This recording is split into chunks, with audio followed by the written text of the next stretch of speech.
Groundhog Day, we were just here. Can I, Mayor? Yes. Please. Oh, it's your meeting. You've lost control already. Fashion, you've already taken control. Thank you, absolutely. I'm gonna phone Carol and tell her you. Yes. Yes. I I hope you reprimanded it. Be meaner. It's in Laura's words. Words. Yeah. How I do? How Who I said do- that? It how I wasn't do- me, it was It you. was you. No, I'm going to be meaner. No, you told me to be meaner. You told me to be meaner. Oh, okay. Well, we both should. I want to be mean. I want to be mean. I want to be No, we mean. are not going there. Okay. He didn't answer, so I just am inviting him in. Facebook's gonna be a riot. Well, Isn't it so much? Hey, I'm there. Perfect. Hi, Joe. Hi. I don't think I need my. Now. Oh, I need that. I was gonna shoot you. Yeah. Are we ready to go here? I think so. We're ready. All right. I will be chairing the Planning and Teamwork Agenda meeting Tuesday, May 26th in the committee room. And Amber's going last. So, Did you pay him? Did you pay him? but I do have one item to add. And the item I'm adding is strategic plan. And it won't be long, but this comes out of the recent meeting, and I'm not only gonna add it to the agenda, I'm gonna speak to it first before Mark scoots away, but when we met with Minister Wilson's office, one of we asked to have that meeting and we were going to present our strategic plan. We did not present the strategic plan. And at the time, I wondered whether we didn't present it because we didn't know what was in it. Or we didn't present it because we weren't expected to. So I want to take us back on a bit of a journey. When we first got on council, we spent a lot of time together as a group, along with senior administration and with a consultant to develop our strategic plan. These were the plans that we said we wanted to see. These were the things that we said were important for our community in the next 4 years that we wanted to move our community forward. And I think it was Laura that said we need to really be cognizant of keeping our eye on the prize and so forth.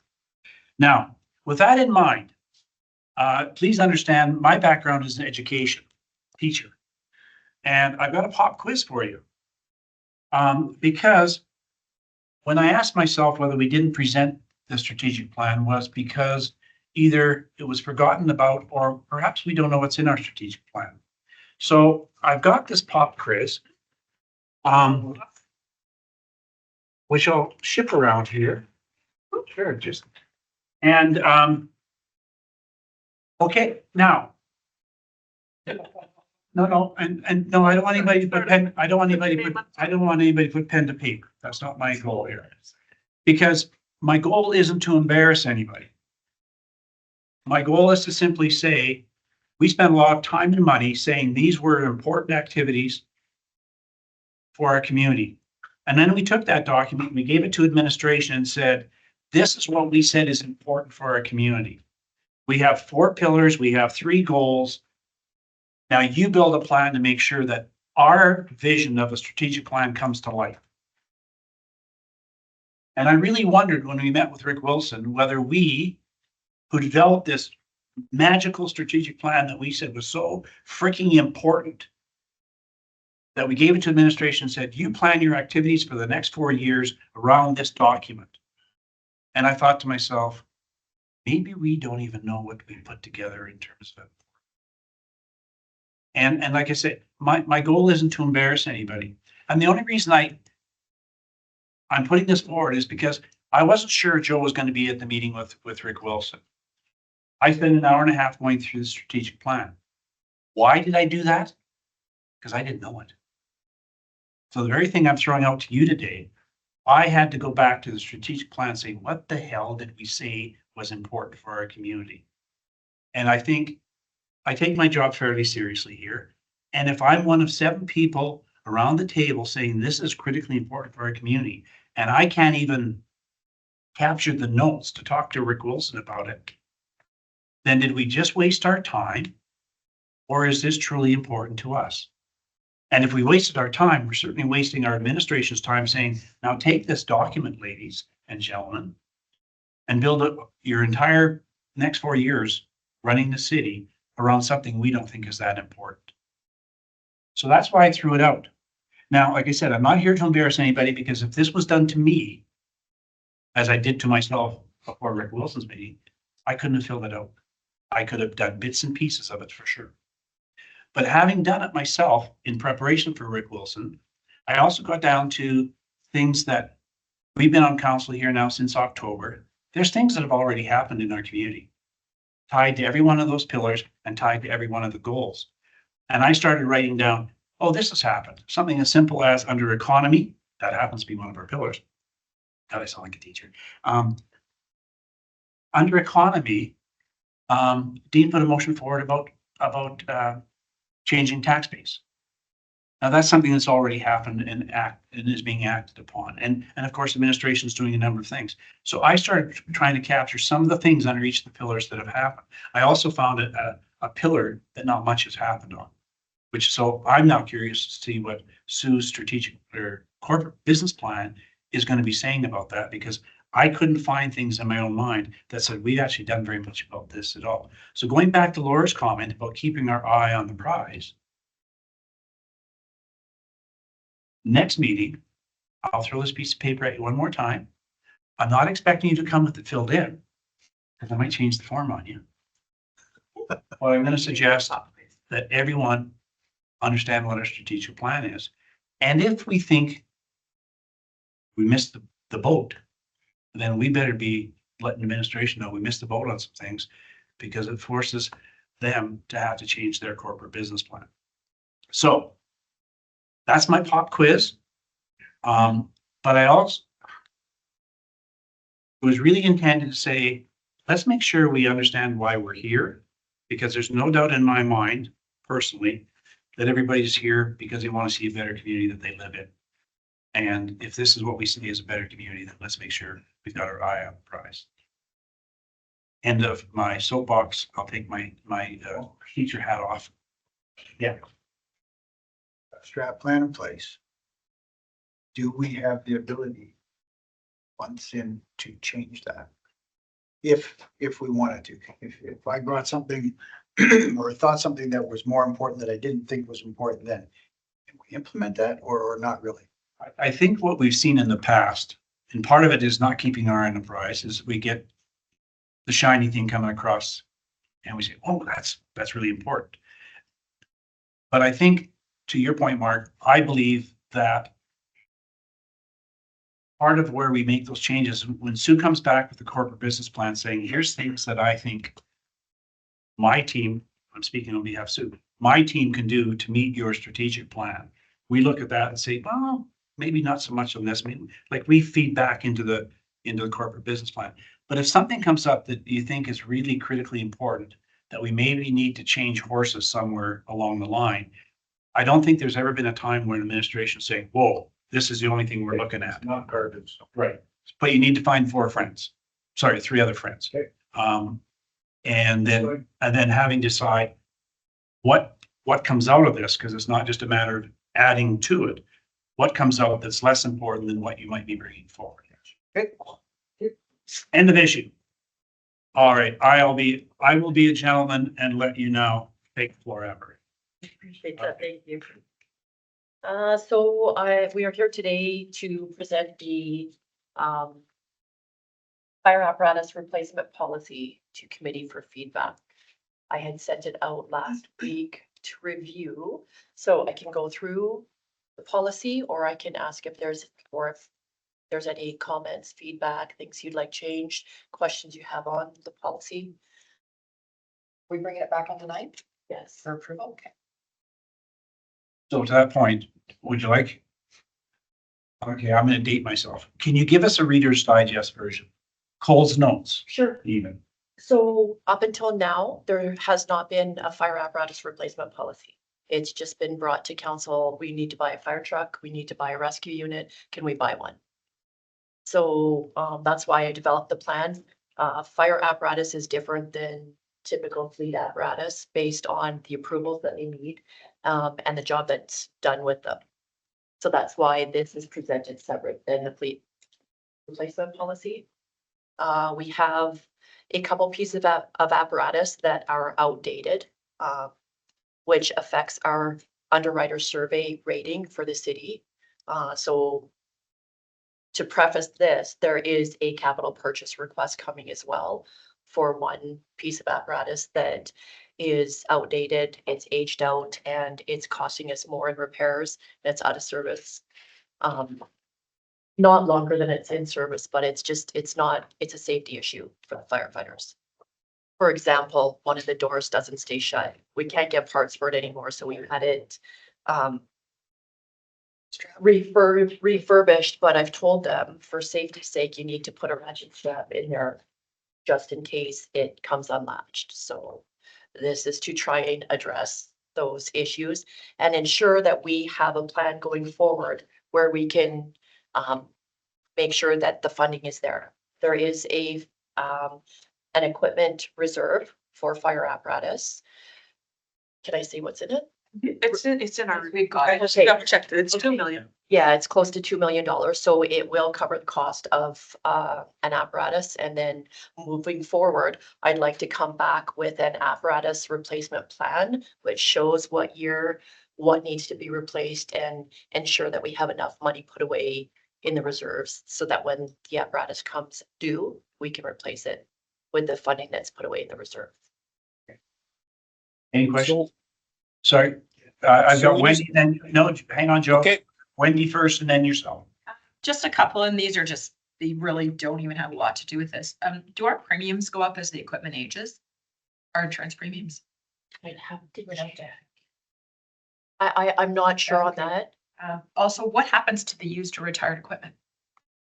Typically, it would go for auction. Okay. There are some municipalities that don't follow, that are very, very small, that can only go off of used equipment, and their call volume is much less than ours.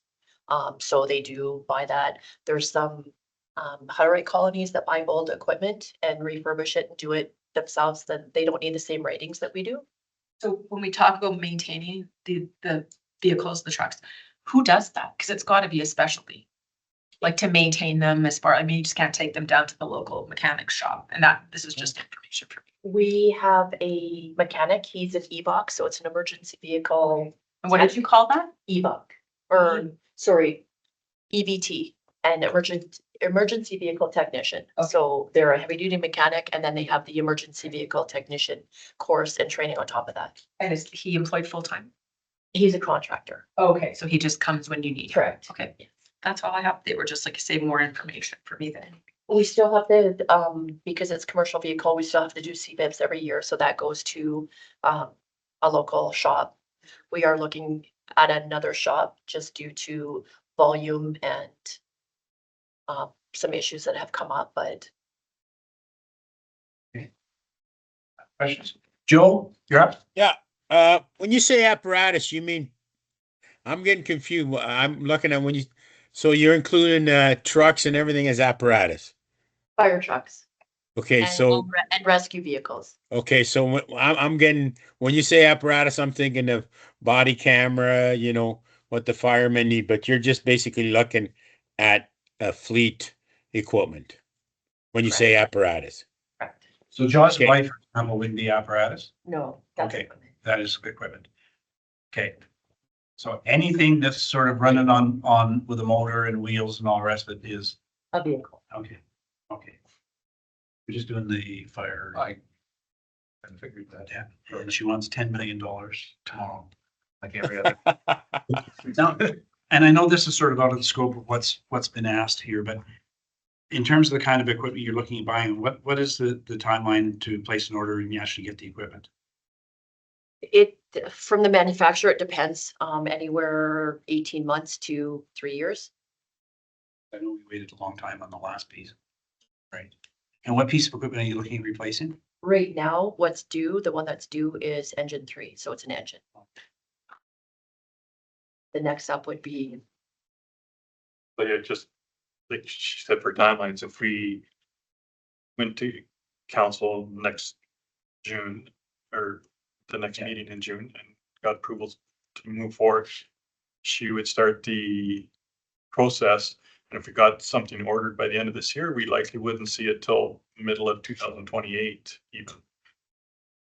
So that's likely the timelines we'd be looking at, depending on all the other orders that are in from all the other places in North America as well. So- depending on what we spec as well. Sometimes the manufacturers look to see common items, and sometimes they pre-order the chassis and everything else that's built on top of it. But sometimes they don't. It's all dependent on the time and who's ordering when. And we just got a new county apparatus, and actually we got that within a year. We were lucky with that one. Joe?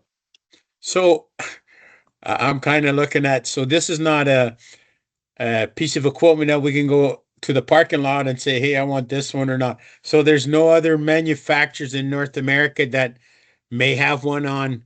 Sometimes, you know, if you have a piece of equipment like that, that's been built or somebody backs away, even though it might cost a little more money, but there's nothing like that, like sitting. Sorry for interrupting. So it's just like, let's say there might be a piece in Colorado or something, but it's worth more money. Instead of waiting 2 years to get it, there's nothing available anywhere. Sometimes there is, and when we put the RFD out or the RFQ out for quote, the manufacturers will come back and let us know. We let them know what we need based on our community, because they're not all the same. Sometimes trucks are built for rural operations where the way that things are set up, the intakes and the outtakes and how much it pumps and all that kind of stuff is based for a rural where there's no water supply. So you're basing it off a tanker support, so water brought in, versus a city where you have hydrant support or whatnot. So they're all built different, and they're built based on what the community needs. So Okay. sometimes you give that to the manufacturer and they say, hey, we have this, somebody had it built, but they backed out of it. And again, it all depends on the time. It depends when we send the RFQ out and what the needs are.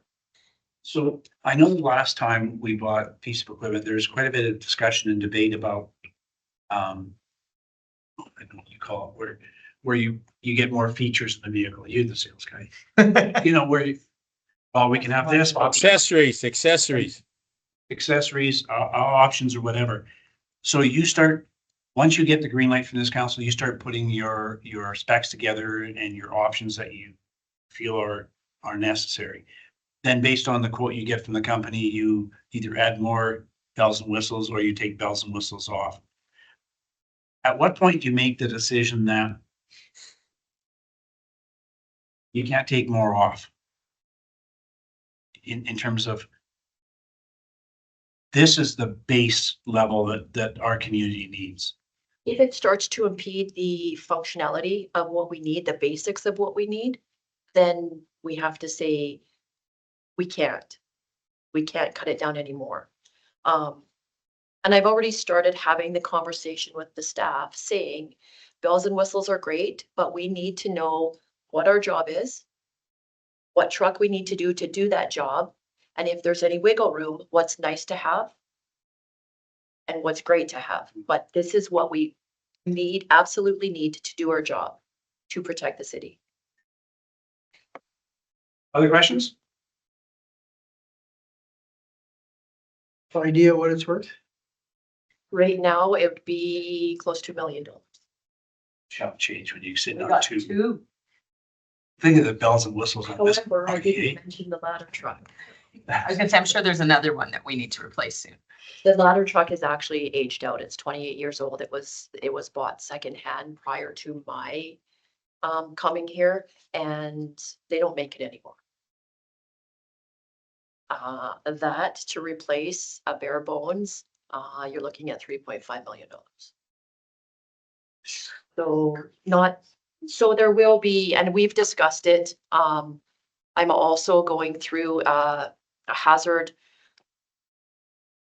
assessment, a hazard risk assessment with the province to see options, because $3.5 million is a very large dollar amount. We're looking at options for if we need a ladder truck. We have mutual aid partners. Camrose has a ladder truck. City of Leduc has a ladder truck. Just looking at the insurance ratings, different options. We're trying to brainstorm to see and bring different options to council. If we need one, but don't have one and have to wait 20 minutes. Trouble.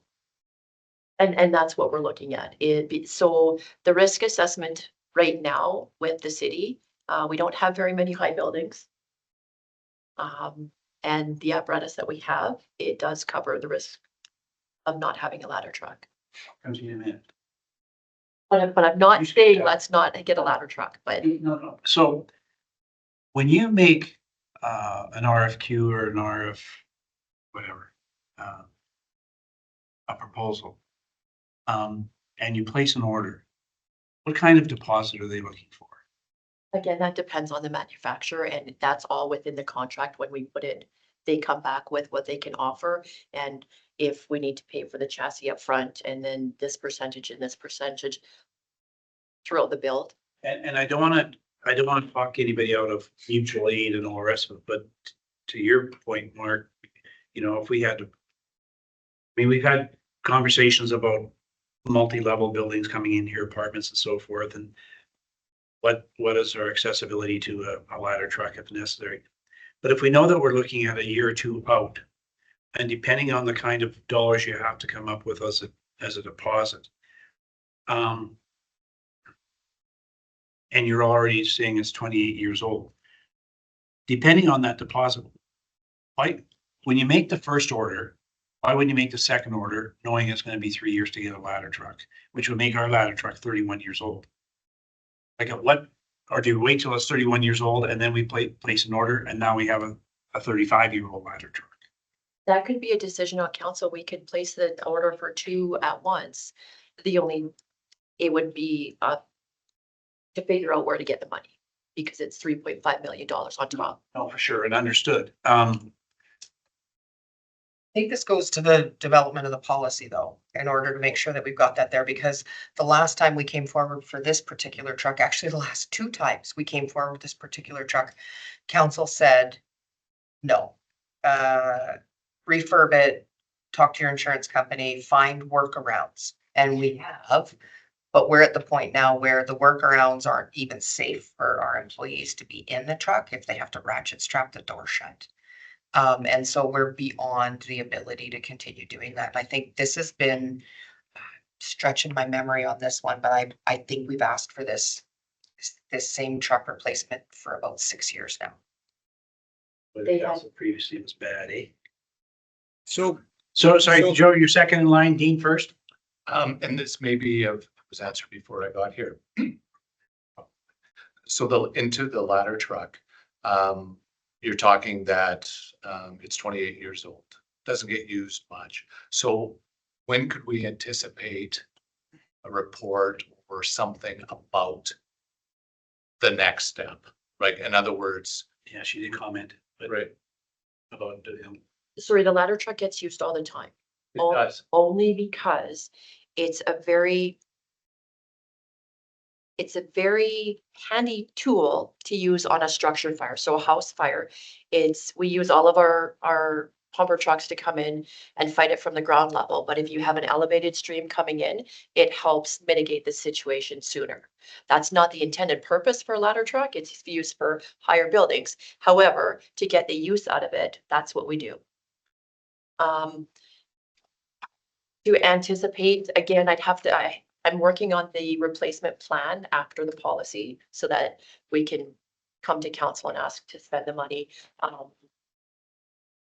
hoping, well, I could probably have the report done by the end of the year for the ladder truck with the hazard risk assessment, seeing what's coming into the city as well for expansion and whatnot. To see that we're not only buying something to protect now, but taking other. Exercise a little bit of caution with the comment. You said, well, why don't we order it now? Without having the monies there and knowing where the monies potentially would come from could put us in. No, and I understand that. And that would be all be part of a conversation. We could buy a chassis and then sit there for 3 or 4 years with just a chassis and not have enough money to build the truck. No, for sure. Joe? Good question, but my question is, like you said, we don't have the money. In your professional expertise, should we apply for the 3.5 million or $2 million truck? Like replace engine number 3 first or go to the ladder truck first? If we're going to spend that kind of money, can the 3 point or the ladder truck do, so what's the word I'm trying to look? The difficulty, Joe, is we're sitting on $2 million. The truck that Amber is suggesting is 1 million. The ladder truck is 3.5.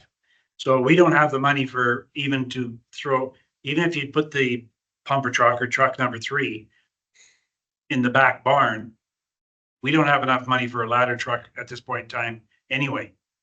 Okay. My other question, thinking outside of the box, how's our facilities that handles all these equipment looking? Are we looking at, we have a beautiful building there. Is it starting to get time that we look at the facility upgrade, or is it good for another years to come? You know what I'm trying to say? Like the Somewhere fire. somewhere down the road, we haven't done much work to that facility.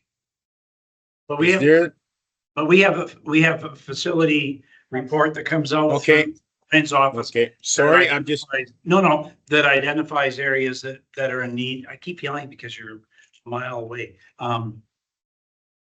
So Ryan's department looks after facilities and looks to see what our needs are there, right?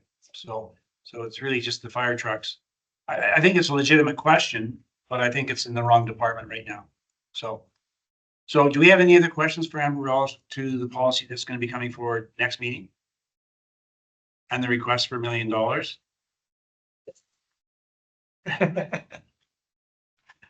The resale value on these things, these trucks. So the truck that we just replaced, that was a county truck. They had it for resale. I think Mike had it listed for $270,000. It hasn't sold yet. There was some issues that came up with past CVIPs that didn't catch. The last Ritchie Brothers sale, there was a fire truck there and it went for $3,500 and it was a bumper truck similar to ours, about the same year. So. But ours, again, we do the CVIP. Some places don't have the funding and don't have the preventative maintenance program that we do. So, our CVIP, we had all the records and stuff, so. Great, thanks very much. Thank you very much. I'm going to start at the top of the, so is there anything here that we know? No, that's 6 minutes. Okay. Whichever one's quick, and then I got it. Is there something you really want to see, Mark? No. Just, guys. Leave when I gotta leave. okay. So before we get too far into this then, I mean, because there's enough here to take us through to midnight without, and still have stuff left over. And time right now is, I'm checking out my phone, 3:24. Have we got time that we want to aim for based on family commitments and other responsibilities? I'm good.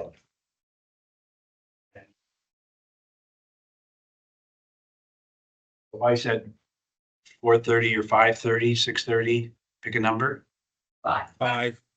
5 PM? 5 PM is our target. You said 5. You said 5. Yeah. So 5 PM is our target. All right, Sue, is there anything here that you need to get off this plate? I know all of it, but is there any that?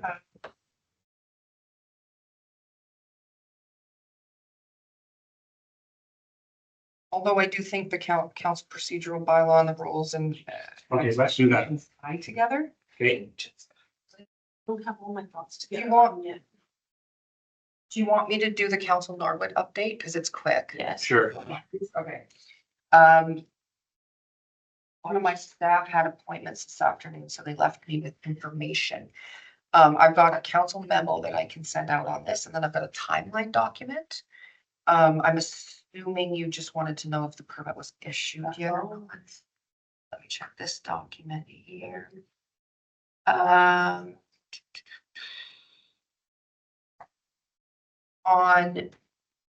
May 22nd, planning and engineering received the servicing information on Friday afternoon. An initial review indicates no concern, so engineering is completing a more detailed review.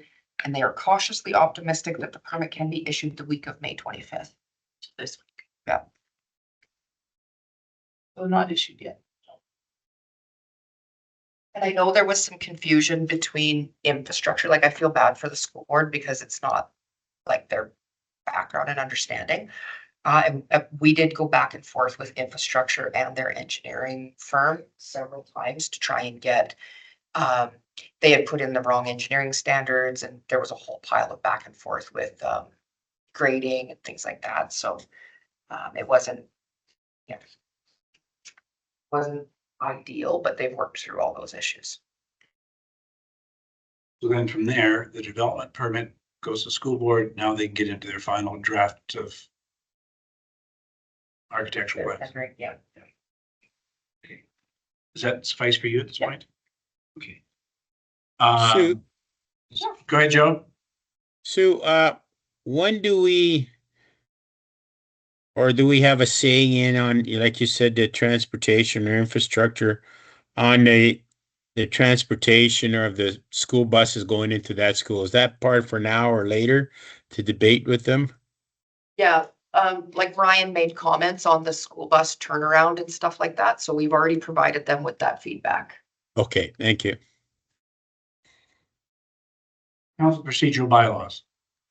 I'll leave, guys. Okay. If you don't mind sending me the link, and then I'll catch up on all this stuff. Yeah, and then we're recording it too, so, yeah, If perfect. you can do that, then I'll catch up if we have questions or. Hopefully the rain will stay away from us. I'm correct. I'd be worried. It's hot out there. Is it nice? Thank you. I'll leave the licorice for everything. And I'll leave The big. Pile. It just feels weird with it being empty and you're in the back. Okay. So, I did read it, but I'm not prepared to give a lot of feedback to it yet. And I think maybe Mark should be here I'd agree with that statement. because Joe, Mark's not here, Karen's not here. And we'll do it next meeting. Sure. I'll have one thing. I didn't see in there, but one of the things I'd looked for was around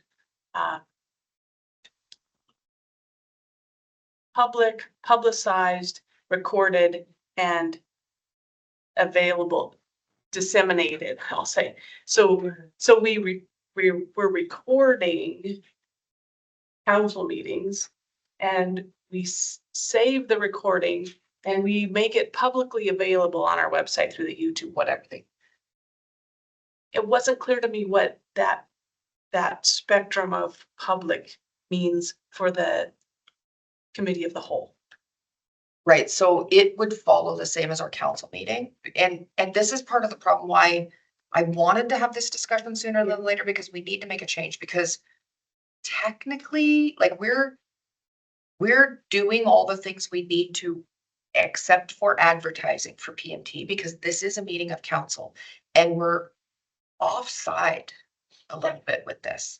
So my hope was that the sooner we can get to break out regular council from committee of the whole, and committee of the whole includes absolutely every committee that isn't already fully set.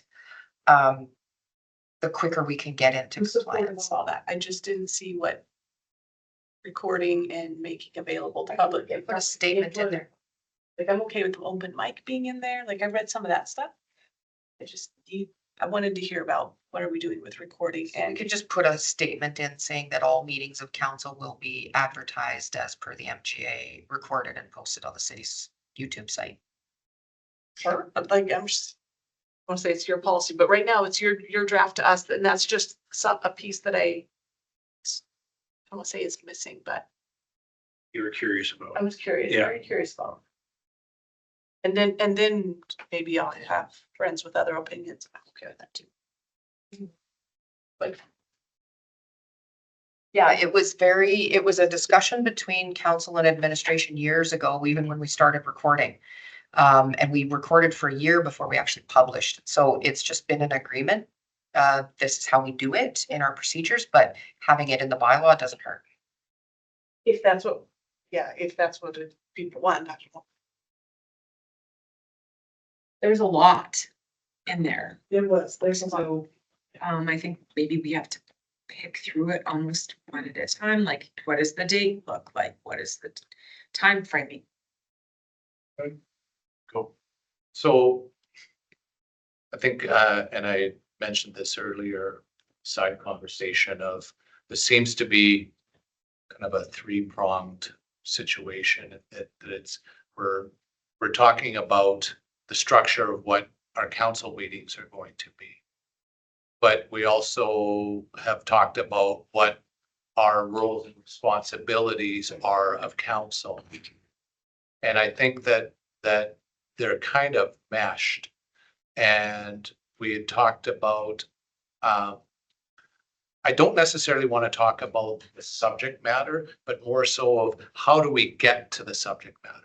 In other words, I want to decide upon what is it that we want to have at the end, and how do we get to that point of deciding?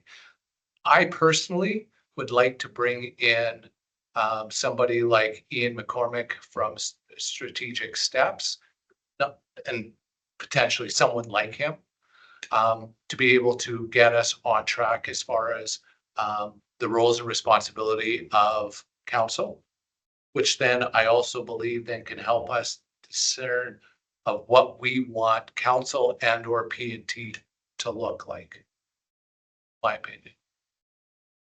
Because we've talked about this priority and governance, but yet we're in the same place as we were 6 months ago. And we really haven't meshed anything. And I'm not sure that the expectations and responsibility of council couldn't be part of that same discussion. Comments? I agree. I think we have a lot of tidying to do. But we have to start somewhere. So where do we start? Where and when?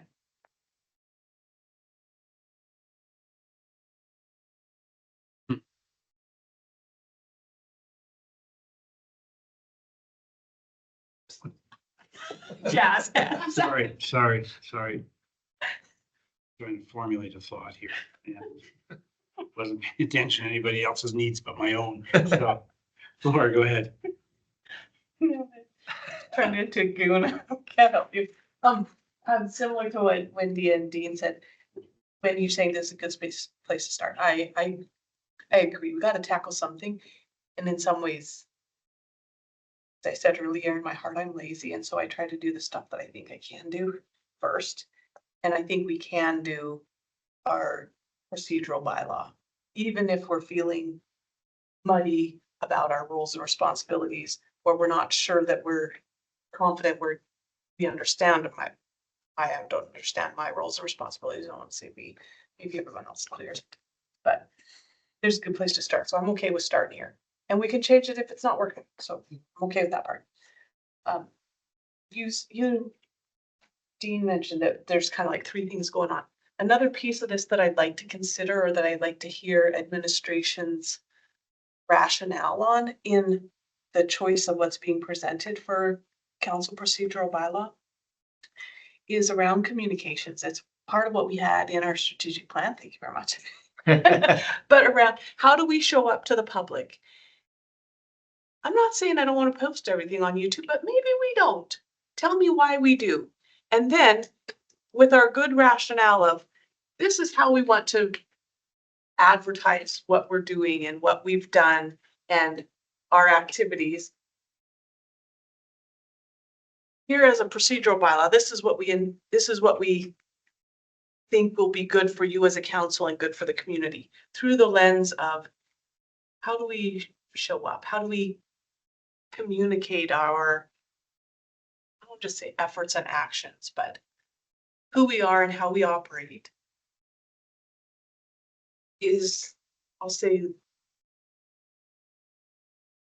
it, and it's not the right words, but not always visible. I'm not trying to say hidden, but this meeting isn't always recorded. It isn't always available to the public. Public maybe hasn't heard, oh, you're invited, come sit in. To a variety of activities that we have or of things, and I said we council, but then we the city. And this procedural bylaw doesn't have to be the focus of it, but some of what gets decided in there, I think should have some rationale behind it around how we present our council activity to the community. I do have one question.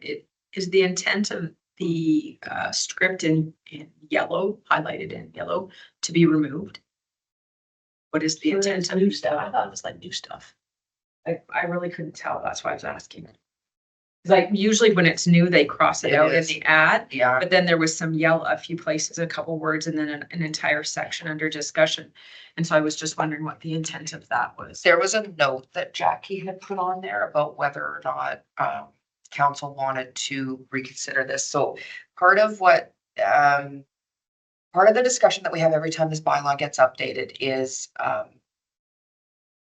if you're not going to follow your bylaws, why do you have it in your bylaw? And so some of the things that are in there are councillors can only speak, oh, look at 15.3, can only speak once on a matter. And so, but the chair has discretion. Even with all the rules, the chair has discretion. So we highlighted it saying, do you want to keep this or do you want to get rid of it? Because sometimes like if you have the rules in place, but you never follow them, why do you have them? And second, if you have them in place in case you need to use them, then you're going to get yourself in trouble because you're using it in specific situations. So you could be seen as discriminating against a individual or a topic rather than having the same rules for everybody. So it's some of those things. It's like, even though the chair has authority, is this something that you really want in there? Because I've been here 10 years and this section of discussion. You haven't followed any of those.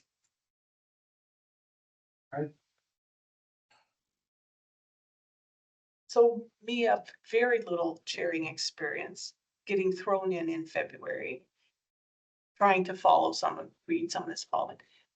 I will say some of it I did attempt to follow, and part of it, maybe it's pattern, maybe Joe tries to follow it too sometimes. Some of it I think is like common courtesy of how to chair meetings, and I don't know how much of that we put in a bylaw. I think, maybe I'm wrong and maybe we do need to put it in there. I think the common courtesy is when I'm chairing, make sure everyone has had a chance to speak before I, the chair, put my thoughts in or questions in. And same for, say rebuttals, but chances to speak, council members to one another, addressing one another. Some of that I see as the roles and responsibilities of a chair. A chair knowing how to run a meeting with decorum and to say handcuff us, but really maybe more tightly channel us in a bylaw is up for debate of the value of that. I think there's been enough evidence in this And normally I wouldn't encourage you to remove controls that are in place because they're there for a reason. But I think there's been enough evidence in this where, especially with the makeup of council that we have, and I'll just use Wayne as an example because we've had this discussion before. He comes in prepared, he knows what his questions are, he gets those, but then he hears you talk and then he has another question. So I think it's fair to allow more than one or two opportunities to go back. I'm just saying it, like, why do we have it if you're not gonna use it? I'm not saying whether it's right or wrong. But if it doesn't work for this council, then, and each councilor can only speak for 5 minutes unless permitted by the chair. Well, when's the chair gonna say no? You did. And there's lots of times where an individual speaker speaks more than 5 minutes at more than one question. So do we put up a timer so that you know? Like, it just seems weird. It's not like an open mic where we want to show them that they're getting close to their time, but it's intended in there so that meetings aren't 10 hours long, right? I would rather hear more than have the person cut off when they haven't had their say or develop questions out of something. Another one of my fellow colleagues say, like you said, I might have it written down and then somebody else makes a good, I'm like, oh, right. And then, but I don't have a chance to speak to it. So I don't know if I agree with that. But I think that when you talk about chairing a meeting or procedural processes, a lot of what comes into play is, well, first off, experience if you've done it a lot, right? If you haven't done it a lot, your first thing is, oh, I'm not even sure I want to do it, right? And I know the first time I was asked to chair a meeting, even though I chaired a million meetings in my previous life, I've not done one as important as a city council meeting, right? It's daunting. So I think experience has a role to play in that. And that's why I think it's good that we circulate the rotation so people get a chance to practice their skills. The other part of that is a person's individual skill set, I guess, in the sense of, and what I think is reading the room. Is this something that, you know, I as a chairperson, for example, need to dig a little deeper at?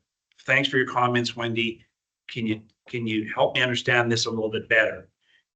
Because the comment may be superficial and you know there's more there, but you've got to give her a chance to pull it out. And that's reading the room. And when has the room had enough and it's time to move on? And so you as the chair close that session of the discussion with your own comments, and then you bring closure to the discussion. So I think there's a lot of factors in play that aren't necessarily in the rules.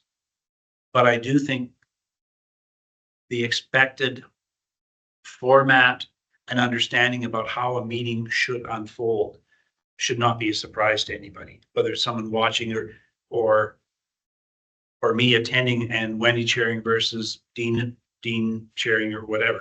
There should be some regularity to it. And I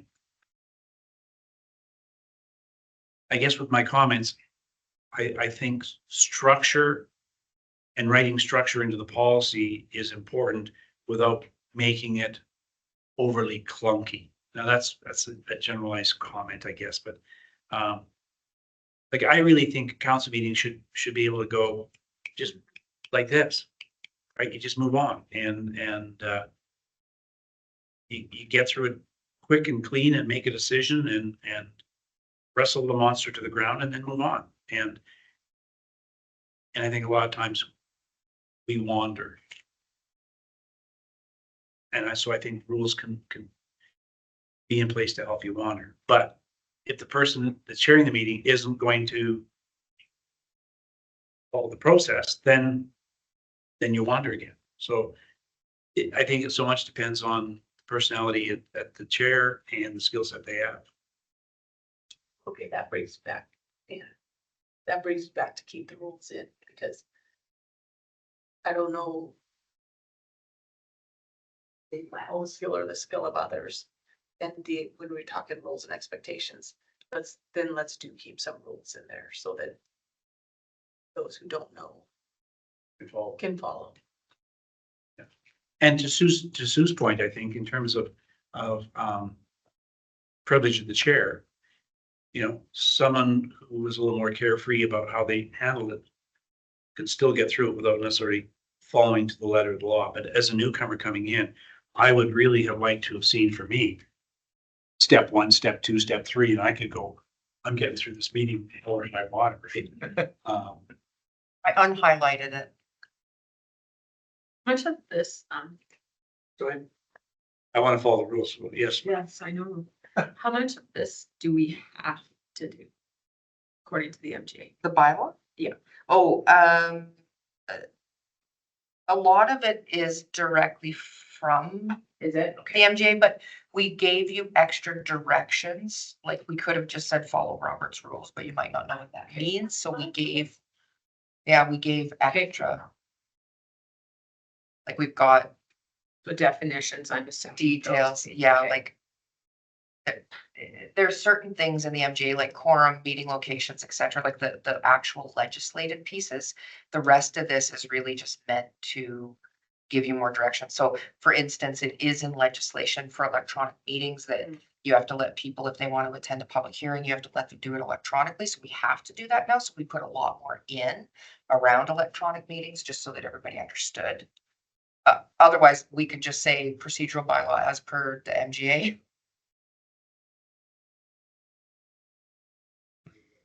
Of input that maybe I'm, just tell me stand down if I've got it wrong. I don't remember seeing in this bylaw and what all is included. I think I saw what's included in the agenda for the public meeting and what's included in agendas in committee of the whole.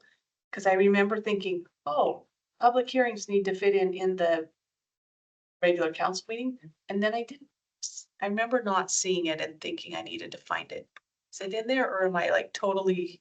Yeah, so in part 3 for committee of the whole, and then if you scroll down to 10.6, we put in call to order open mic, because we were suggesting that you get that out of regular council meeting. Right. Adoption of the agenda review committee. So that would be an item on here now. Staff reports for information, which is part of committee of the whole right now. Council reports for information. So that could be any of your board things, or your videos, that sort of stuff. Closed session as needed, any new business, correspondence, because again, it's for information. Because if it goes into the regular council meeting, what we were looking was anything that would end up on a consent agenda should be in count. And then adjournment. So where did public hearings land? Public hearing has to be in a public meeting. That's what I thought. Yeah, so that's These are still both in the public regular, meetings. right, but that is committee of the whole is less structured than, And no decisions, but public hearings, there's not made decisions, so that's why I didn't know where it lands. well, but you have, when you have a public hearing, you're hearing from the public and it's speaking directly to something that's on the agenda later in the meeting. And so any other item, you don't want people talking to you about what's on your agenda, except for public hearings. So it's important to have the public hearing first and then the agenda item. So if committee of the whole was after, then you have to push the agenda item to the next meeting. Okay, so the public hearings, and I'm just gonna say bylaw, always go together. Yes.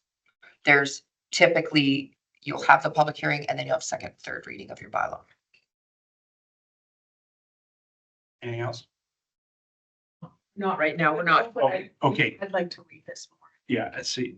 And that's where I was going to go with this. So Sue, when were you planning or envisioning this coming forward to council? Okay, so that's 2 weeks. No, I'm being serious. I mean, we've been talking about this forever. And I'm not sure you got from us today what you were hoping to get from us in terms of real feedback to walk away and do something with that. So if I may be so bold as to suggest that an email come out to every one of us indicating that you've got 3 days or whatever to make any comments or recommendations for changes to this.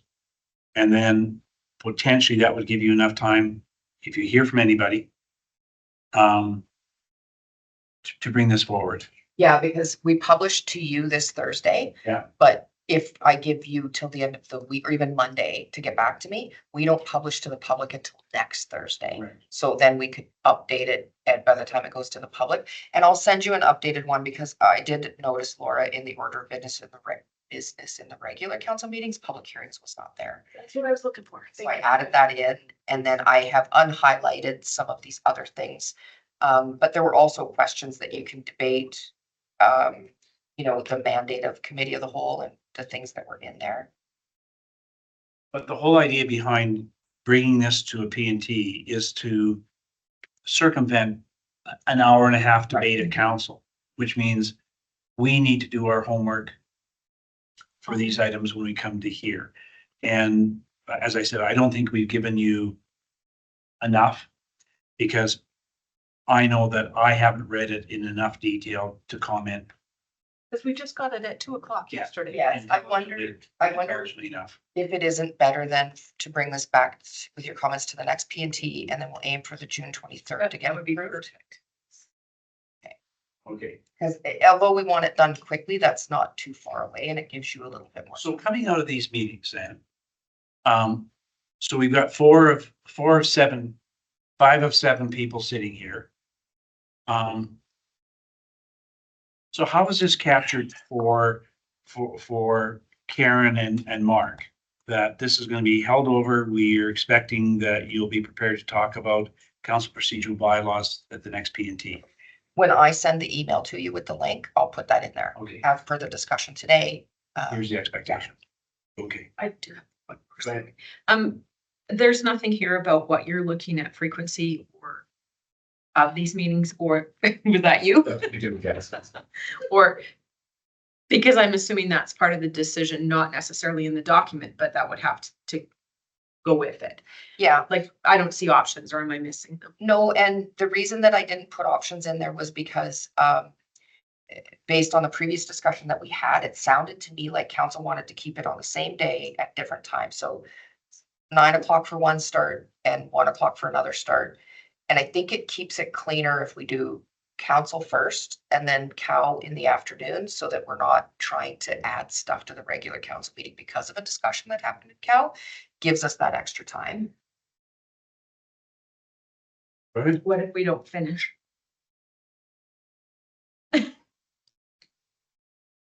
Or P&T, or how we can, The goal, the intention is that when you're only making decisions in council, 3 hours should be plenty. And that the big discussion is gonna happen from 1 until whenever. So I'm more worried about cow not finishing on time. And there are things that we can do in the past. We've talked about, you know, if we find that we're regularly having 7-hour cow meetings, we order dinner in and we take a break and we eat before we continue, or you set a time and whatever we don't get to by that date has to be moved to the next meeting. And then we advertise that they've been moved. Yeah, because you'll have committee meetings that won't be included in this, like the library board and stuff that may fall on a council night where you have to leave. we could So- ask. It might be prevalent to do it based on this. And it's up to you if you guys decide when it comes forward that you want a different date.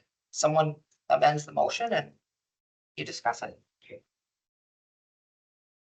So we've Great, got, thank you. so we got homework. Mhm. Get some homework. And you'll give the absentees homework. Yeah, Any other question? Oh, sorry. That's okay. It actually, because I had put my hand up earlier, it had to do with, When I missed it then too? Oh, You gotta come sit over here. no more so of deciding on structure and time. No different than what your question is, because I think that that's going to be very important. And going to do this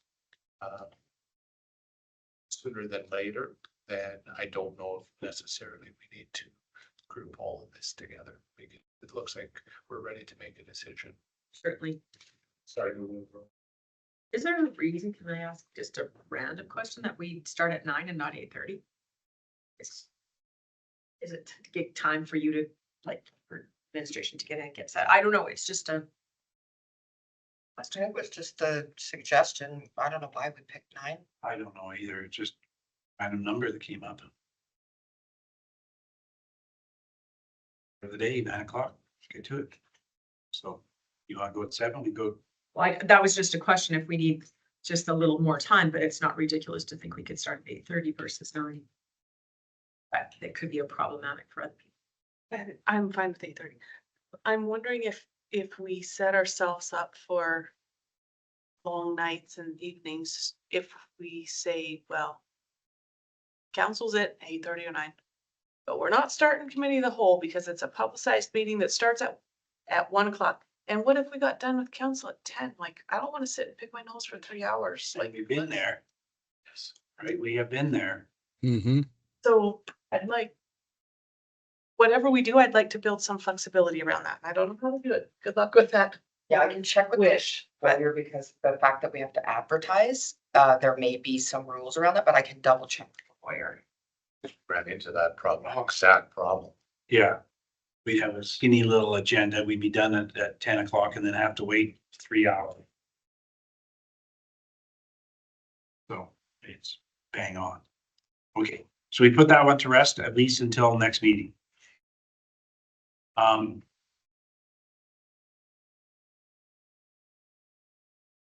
were you gonna do with regard to roles and expectations of mayor and councils? Dean has already spoken about this a little bit. And I don't disagree. I don't disagree that getting us some help here is this item ties to council procedural bylaws, but they can very definitely stand alone in my mind. Once we put the council procedural bylaws in place, that's fine. I still need to know what my role is in relation to fulfilling the bylaw. But at the same time, I wonder whether before and if we have someone come in and help us here,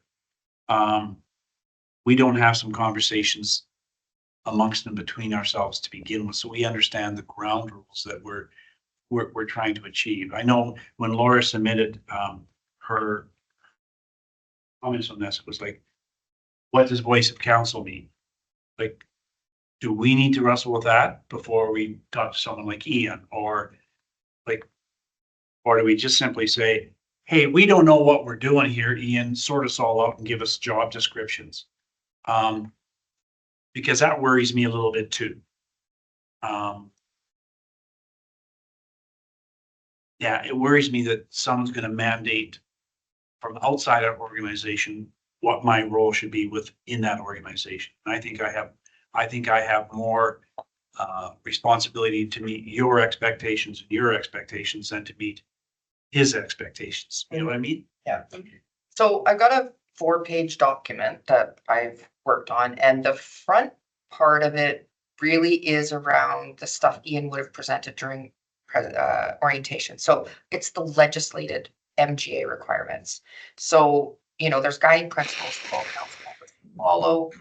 And then we've talked about some practical expectations, and I can email this to council as well, because I think there's a much bigger discussion. We talked about, the mayor's legislated role versus the practical and expected roles.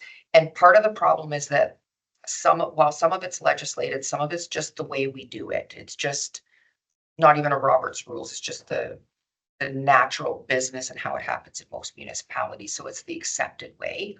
But when I talked to the lawyer, they said that doesn't necessarily mean that's what you have to follow. So long as you're meeting all the requirements of the MGA, which we've highlighted, then the rest of it becomes certainly council's decision on what you want to do. And so I added a little bit of commentary after talking with one of our lawyers about, so the first 3 pages are legislated stuff and some room for what you can do. There's really, and the reason that I linked it to the procedural bylaws, because the lawyer said you can actually put some of this stuff in your bylaw.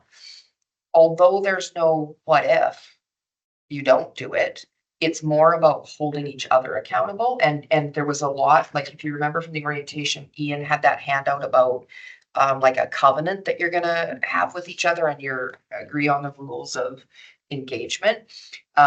One of the big things we talked about, and I can kind of go through this a little bit, just that council wants to make sure that they're speaking with one voice. There's ways to, affect this procedurally, like changing bylaws.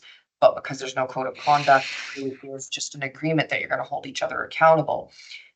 Some of the things that we talked about that you could change in the procedural bylaw were you can assign a chair. It doesn't have to be the mayor or the deputy mayor. Council decides who chairs meetings. So although that's the norm, that the mayor does it, it doesn't have to be. If council feels that you're not functioning, you can ask. This goes into a lot deeper than roles and responsibilities. It's like once you set those rules, if you feel, you know what, these people aren't living up to what we agreed to, you can actually approach municipal affairs and ask for them to do an inspection. You could ask municipal affairs to do an inquiry into the conduct of councillors, although that gets a little bit sketchy because there is no code. So so long as you've agreed to something, the government might not want to step in on that because they don't have the code in place yet. One of the things they talked about was, let's say you change who chairs or who does correspondence or who is the face of in different areas, you can change your remuneration policy. That's totally within yours. So if you divvy up different chairing duties or attending event duties and things like that, you want to do it differently than per diems, you could actually go through and change your remuneration. The lawyer said you could look at formalizing job descriptions where each member of council sets clear expectations and clear language that's different from legislation, because a lot of times, like the lawyer and I talked about how sometimes the legislation is really hard to understand and what does this actually mean? She said job descriptions would help with that, although again, there's no what if. You're doing it because you've agreed to do this with each other. You could create a covenant and how you agree to work with the public, employees, each other. And you could establish protocols regarding expected conduct. So for example, if you want to follow what city directives are or policies are, you could say, if council gets an email, they will respond within 48 working hours or, 2 or 3 working days, whatever it is. So you can set those standards and then who's responding. No different than the conversation we had last time. Doesn't have to be, could be the mayor. Doesn't have to be the mayor. It could be the deputy mayor. It could be, it came to me, so I'm doing it. Or if it came to all of council, that we're assigning who does that. But the lawyer basically said, you make up all these rules. You get to do that. And some of them you may want to put in your procedural bylaw. Others you may want to just do a resolution. So any motion is still just as valid as a bylaw. You're still going to follow that. It's just the bylaw gives you words around how you're going to do it. Whereas a motion is usually just a statement like you've accepted this covenant as how we're going to.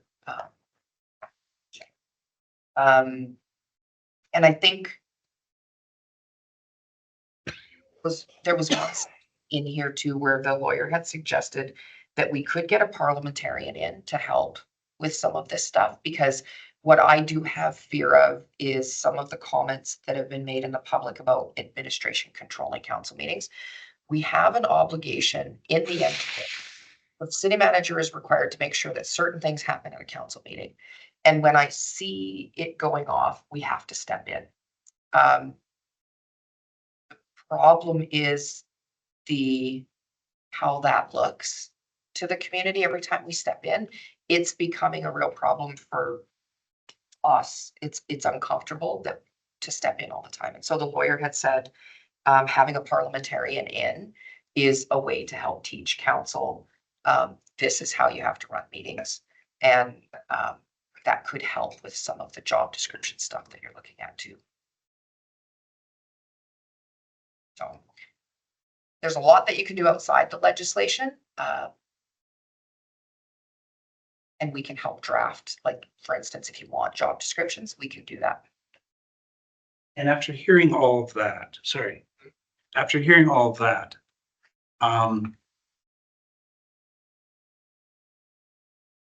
it's made me, I guess, second guess or second thought my position. You shared a lot of information about here's what you can do from a legal perspective. you know, you can cut remuneration, you can do this, you can do that. I get all that. For me, I'm starting on a really rudimentary, basic level. And it's, to me, it's almost little operational things. So we know that you used to get all council's emails and you actually responded to many of them because it was in sort of in your purview to do it. You had the information. I just clarify, I didn't get your personal emails. No, for sure. No, okay, but emails to council, mayor and council. Like if they came into administration. Correct. Yeah. And then me and my great wisdom, changed that format. And, I think it's bitten us in the butt, pretty substantially. And for me, I want to look after I want to make sure the little things get looked after. And first and foremost, before I start talking about, well, you can do this, you can change remuneration. Like, to me, I want to know that when someone tries to correspond with council, how are we collectively going to do this? What are we going to agree to do? And we've already been in conversations where some people say, well, if it says mayor and council and my name is Wayne Nielsen, it's not just mayor and council, but it's mayor and everybody listed, that I have an obligation to respond. So now I'm seeing potentially 7 responses to the same question. I worry about what the messaging is. Because we're also supposed to have the voice of council. So who's going to respond? What's the timeline is going to respond? Which emails does Joe respond to? Which ones can I say, those are Joe's, those aren't mine? Just that body of work. And what constitutes, to Laura's point, what constitutes the voice of council? Right? So we might vote on an item and I might disagree and vote against an item. But now my voice of council, as I understand it, is I say council has made this decision. Now, should I? But I disagree with that. I voted against it. I'm not for this. I think it's going to fall apart, right? So I've echoed the voice of council. This was what council decided. But boy, I think those guys are really wrong in what they've decided. So I voiced the opinion of council. So The lawyer actually weighed in on voice of council. So under the mayor's responsibility, voice of council, key clarification here, the mayor can be the primary spokesperson for council, and in many cases is, unless otherwise directed by council. So this could also fall to the deputy mayor or any councillor. The mayor speaks on behalf of council after decisions are made, does not speak for council on matters not decided. Then under councillor's responsibility, the voice of council, she put important distinction here. Councillors may explain council decisions. They may share their personal perspectives if clearly identified as personal. Councillors do not speak on behalf of council unless authorized. So you're allowed to say, council made this decision. My personal perspective is this, but the key there is not to voice your personal perspective and disrespect the decision of council. So you still have to, can't, whatever language you used, you shouldn't use that language. You should say, this was the decision of council. My personal feelings on this were X, Y, Z. Right. My rationale is. But the decision of council was this. So we just don't use language of, that's W. Yeah, for sure. or that was a stupid decision or any of that stuff. We don't use language like that. And so I'm going to defer to my colleagues around the table here because, like I say, for me, I was worried about I'm going to call it what I think are the little procedural things. And in many cases, you're speaking of bigger things that could actually be incorporated into into the bylaw. But what's everybody else's perspective on what are you looking for as we define the role and expectations of mayor and council? What's everybody after? The last 2.5 minutes, what Sue just said about what voice of council is, was almost news to me. I haven't done this before. I haven't. I'll say I didn't this sounds so bad, but I didn't follow council activity real closely over past mayors and councils. So I don't have the background of being comfortable with the idea of, oh, that's what councilors say and do, and that's what the mayor says it does, and think that, oh, I'm doing it right, or oh, he's screwing up. I don't feel at all comfortable in evaluating my activity or the activity of my colleagues. That gives me a bit of framework, what you just spoke to. I hope I haven't been rude, disrespectful, and stepping over the lines that I don't know where the lines are, but. So what we want to have happen with what Sue's just read and what you're sort of internalizing what that means for you, do you want it spoken in a bylaw? Do you want it a job description? Maybe. Okay. Although my school board days, towards the end of our term, we worked at, and wasn't job description, but clarifying and helping put together a document so that candidates kind of knew what they were stepping into when they said, oh yeah, I think I want to be a school board trustee. A little more of that, or maybe if that document exists, maybe that's where I'm supposed to know what I'm supposed to be doing as a counselor and how to do it and what the mayor is supposed to be doing and how the mayor does it, or how the deputy mayor is what's the deputy mayor supposed to be doing and how do they do it? Yeah. Does that document exist? And It does, but it just repeats everything in the FGA. It's not a practical document like you're looking for in lay terms. So I guess I'm looking for something, thank you for those words, something a little more practical that would help me know where those lines are. I've got Dean and then Joe. Is there some background noise? I think it's come from Scott. Oh, trying to figure it's not my phone. Okay, sorry. Yeah. Maybe can we meet? Yeah, that was really weird. Yeah. Okay, so. And maybe. We don't necessarily at the beginning need a facilitator, whatever, but my concern is, you're saying I gotta do it, but I don't wanna do this. Right? So. Right, so I need, you say I'm gonna do that, I don't think I need to, or you don't think that you need to do Okay, that. but I'll use an example of what happened today, and it's not judgment. Today, we were talking about MCMC, right? Now, and I think you would, Was that once? It was. Can I stop you? yes, you can. Thank you. Yeah, good point. But I understand what you're saying. So, and I agree with Laura and I agree with you. I want to know who answers the emails.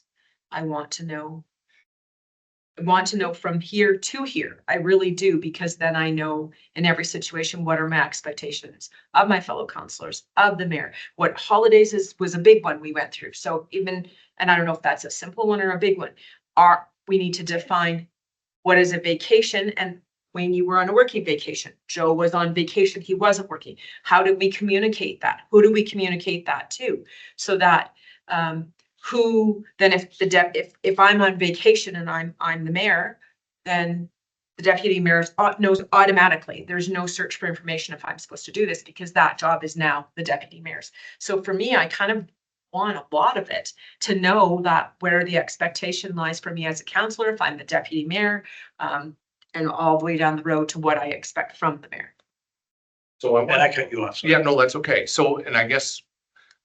And this goes back to having the facilitator and I talk about the email. brought up answering emails and decided, so I thought, 4 or 5 times. And now we're still having that conversation. And yet, as far as I was thought, we've already decided this, but yet we don't have anything written down. But we did. We had said that if it is and this is at least 3 times, if not more, of who is going to answer the emails, who is going to be the voice. And once again, I guess to your point though, too, we could make recommendations to maybe go back to a system where you know that we're either drafting and sending to you before it goes out, or because 9 times out of 10, when you get an email, you need to come to us to ask for the information most times anyways. And maybe it covers your concern if it says council will be given all correspondence that comes in. And then, but you're not necessarily answering all of them. Like we could have a bit of a hybrid. We could put the stuff down in a document that you all agree to. The problem is going to be when it falls apart, or if it falls apart, what are your next steps as a lawyer? But to me, part of that difficulty, and I didn't forget you yet, Joe, but part of the difficulty for me is, hey, I don't have time. Can you respond to my email? If you're going to give me the information that I'm looking for to write the email, why don't you just write my email for me? And I'm done. I'm not, I don't think it's my job to burden administration to answer my emails. Right? And now emails that come to council may be a different animal. But even if someone were to send me an email on PCL's utility, I'm a counselor, I'm on the PCL's board. So here's an email, they want some information from me. And I'm thinking, well, you know, that's Sue or Kathy that's got all that information. Can you give me all the information? And I'm going to put together a suitable response. Why don't you just answer this email for me? You know, I think we're losing something in the transparency to the public. I think we're losing something in terms of disrespecting the workload that's already on our staff's plates. So I don't know where that line sits. And see, and to your point, Dean, I think we've had the conversations.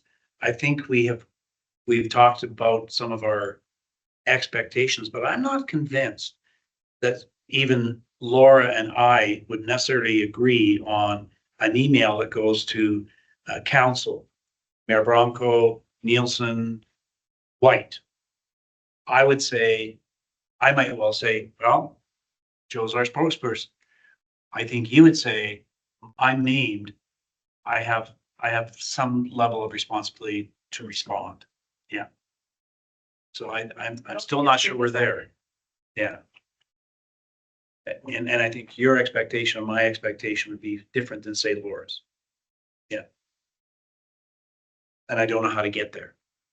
That's the piece. but how do you Sorry, decide? so I'm gonna give Joe, you had a question, Joe. Well, we've been talking long what I had planned, but I do like one thing that I think we need. You know, I always been a go. We debate, we fight in our, how would I say, in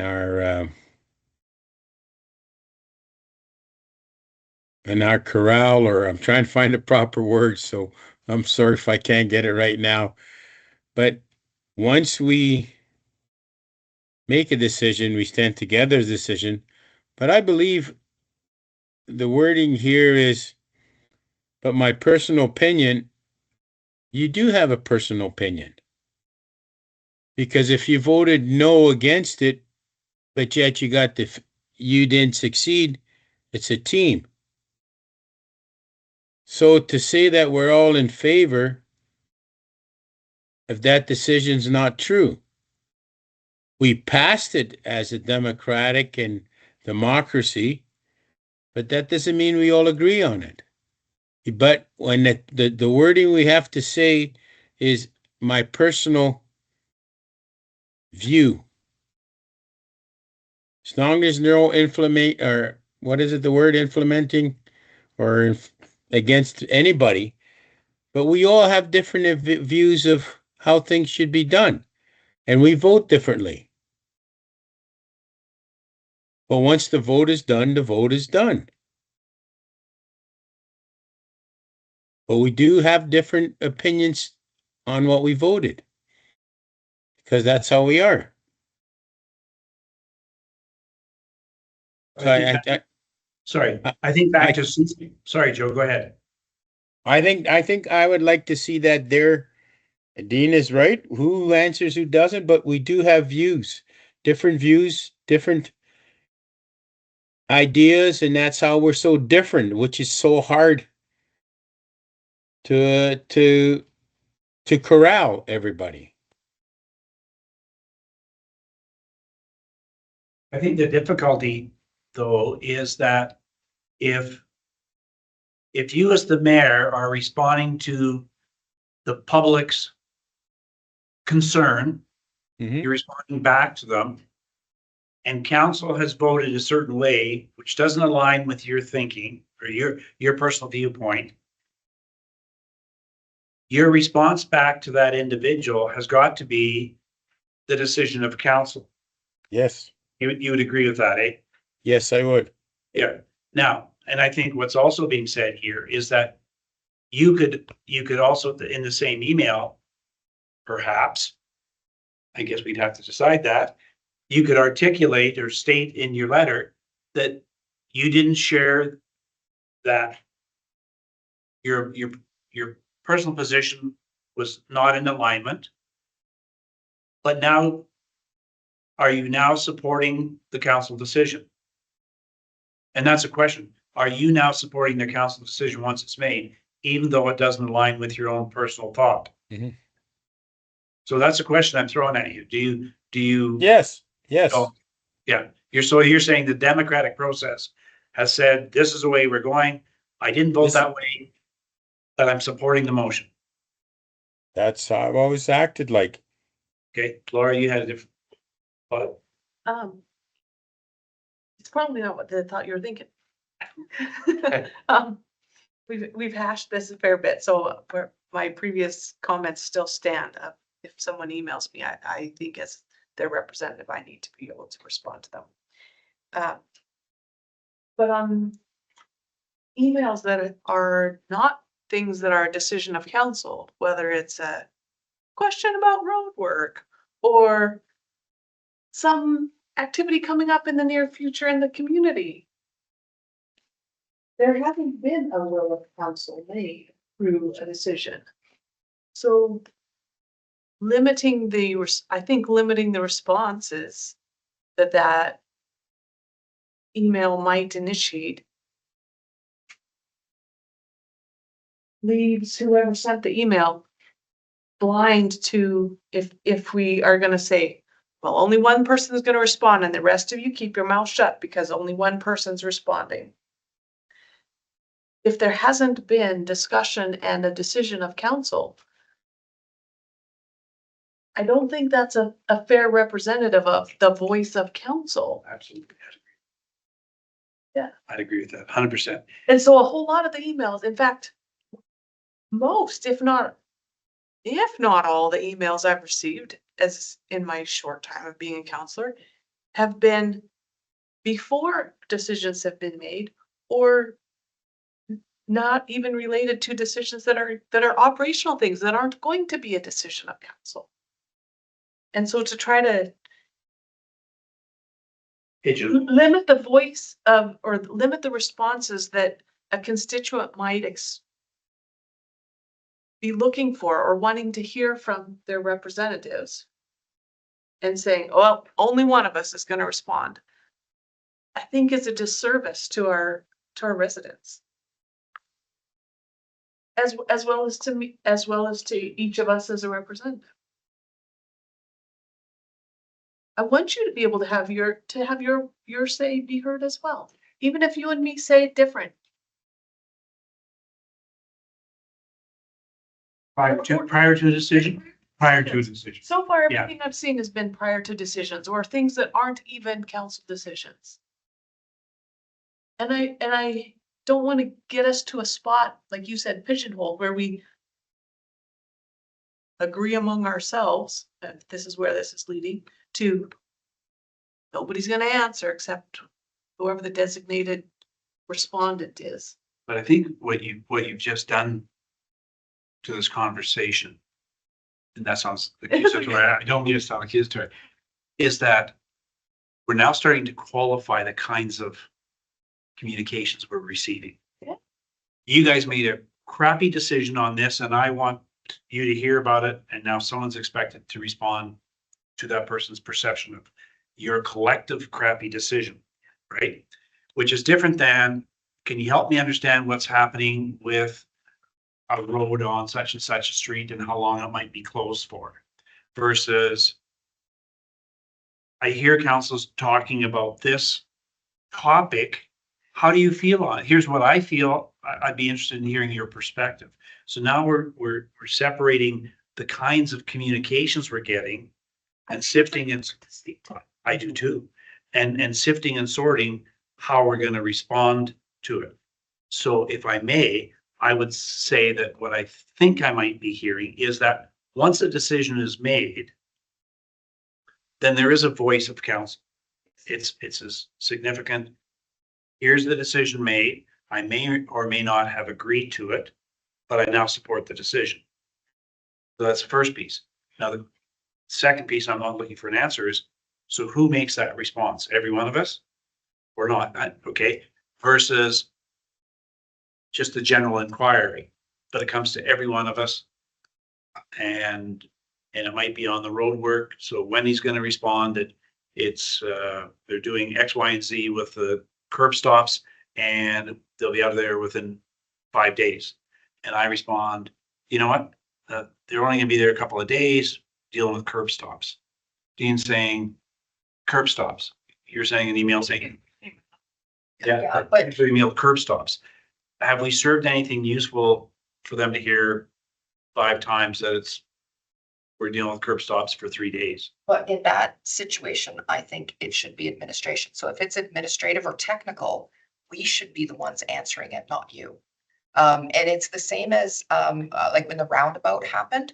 Normally, we would never be in the news unless it's technical in nature. So, or sorry, there was no roundabout. At the hospital, there was an incident and we were working with the province to talk about getting a roundabout. They didn't want to pay for it. So we got what we got. But when that happened, it wasn't council that the media came to, it was us, because they wanted technical discussions around that intersection and what had happened. So I think there needs to be a bigger distinction between this is governance or council's realm versus this is administrative and technical in nature. So we should be the ones answering it. You should still be copied on it. And then if the public disagrees with us, that's when they say your administration is, yes. But so help us get to where Dean was at, which is, I thought we'd finalize this. And to Dean's point, I don't want to come back to the next 4 council meetings to debate how we're going to deal with Right. communication.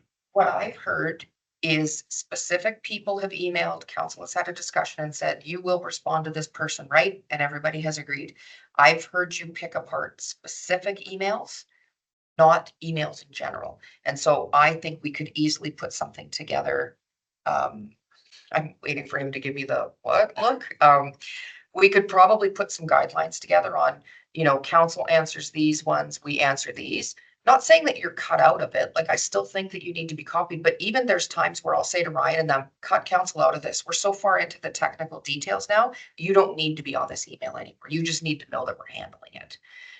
As an example, I have met with the principal of Sacred Hearts. We met on Friday last week. You guys didn't need to know. Safety crosswalks. Yeah, the intersection. Yeah. And what traffic was looking like and doing, and it's an operational item. In my view, if there's certain elements or certain complaints or concerns that come to you, you could even, historically, my experience has been, you know what, we have this great resource on our website, report a concern. and you would direct them to, from an operational perspective, it's easier, it's out of your hair, you know, the broad gist of it, street sweeping, snow clearing, stuff that's potholes, whatever. Some of these day-to-day complaints that we know are quite common.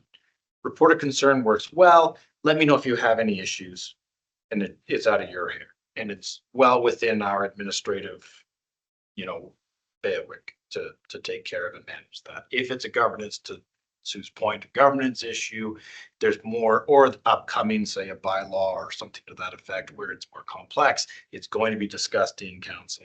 That's where I think there would be some guardrails in responding. Put some guidelines And together. I think that really hit home for me is if it's operational, why are we relaying the information back from the experts? Whereas if it's governance, technically, I guess we're the experts. Right? And I think that that's where we should, that's our realm. Operations isn't. Happy to answer this. Inquiries and concerns. Laura, now I'm gonna bring some closure to this topic. I think I heard you say that you could put some guidelines or parameters on that. I would appreciate that. And I'll just say out loud, Dean, I'm sorry that you were under the impression that we all agreed on something and some decision had been made. And I'm laughing just because I'm nervous about that response, because I truly didn't believe that we've come to a conclusion on it. And I can tell that you're frustrated that we've had this conversation multiple times. Very much so, but, Okay. and that's fine. So, And that's the, and so now let's have some guidelines so that what you believe and understand, we can, now let's hash it out and make sure we agree. This is what we're doing. and documented. Yeah. Right? So, Yes, and I think that that was the missing part. That is. We had discussions, multiple discussions, and I thought we were good. But and you didn't, and you probably thought we were good or not. I was between the two of you. Right. I was somewhere else. So this is where it kind of gets lost, Field. No, I'm kidding. right? So I'm good. If this can be documented of what the expectations are, fantastic. That would be helpful. Thank you. I'll just add too, there's a caveat to that. If you do get an inquiry where you're curious as well, then it can come through the Sioux channels or to us GMs. And say, I'd like to actually, you know, can you respond to this resident, but please include me in that, which there in all We of did that council with- would also You be. guys did that We with have- this summer. We have done this, yes, it's super common. So there's one-offs that, not to say to cut you out of the answers, but if you're curious as well, it's like, you know, that's a great question. I'd like to know that as well. I said I was gonna wrap this up. However, it's a good point. I think I heard, as it relates to communication and emails, we can give you some guidelines and guardrails. And that's this much of this conversation, right?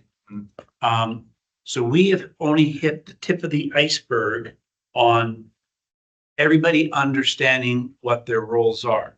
And my comments, and don't take this the wrong way, Joe, my comments is, we've got a whole bunch of people in new roles trying to figure out what their roles are.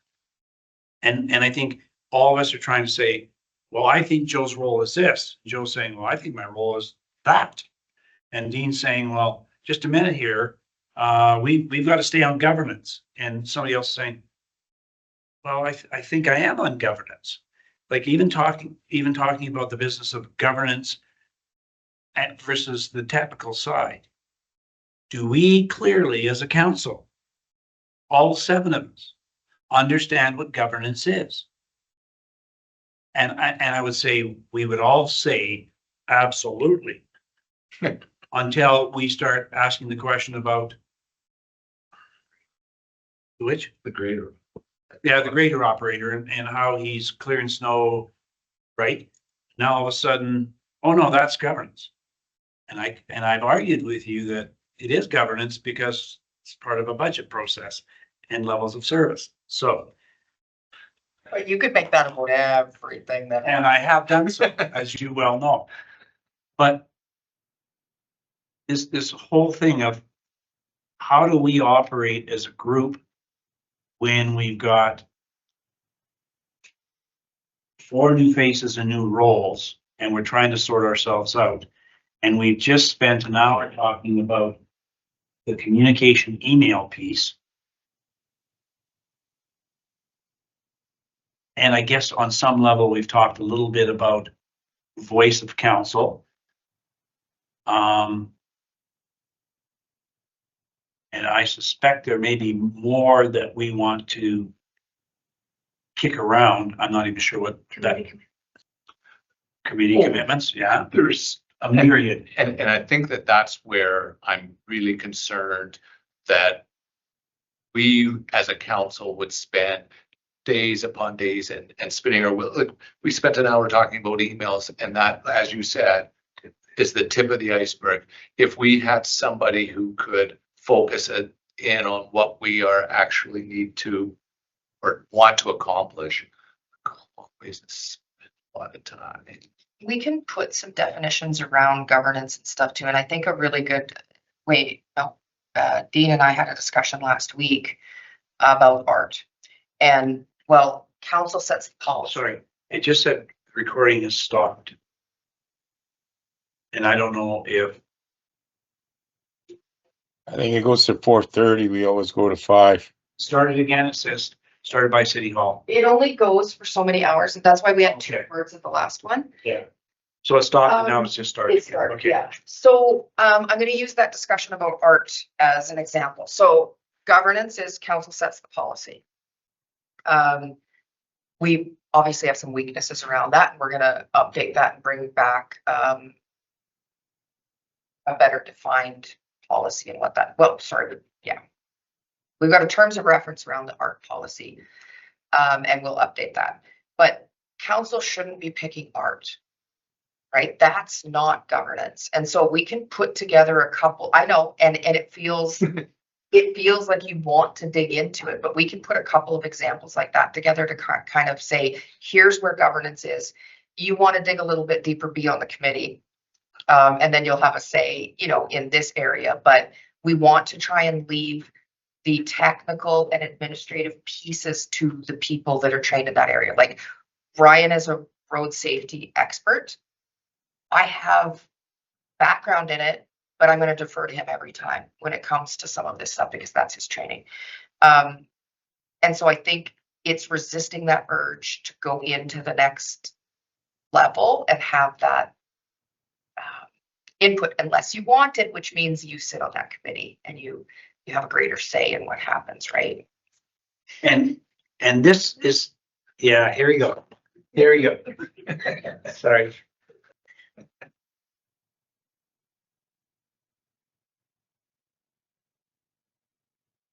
So 100 years from now, when a new CEO comes into this position and they say, like the city colors, I'm changing them to green and purple. Is that a governance issue or is that a operational issue? So council approved the city brand and identity. We follow that. That is governance. Okay. I do. I need to think too.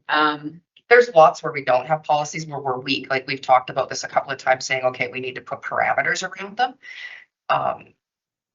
So with the roundabout, and it's decided we're gonna put a gigantic donut in the middle of that roundabout. Because through operations, they've made that decision. Because you're saying, Nielsen, I know you want to get into making a decision about that roundabout and the selection of the artwork. You're saying, but you don't have, that's your area. And I'm sitting there thinking, okay, do I make a recommendation that we fire Sue Howard because a donut in the middle of the roundabout is an absolutely crazy idea? And I think I could find 4 friends or 3 other friends who would agree that that decision was absolutely ludicrous. Now, I'm being facetious with this, right? But at some point, this council answers to the public, and when the public says you're right, a donut in the roundabout is an absolutely ludicrous decision. And the 4 people who think it's a good idea, they're staying silent.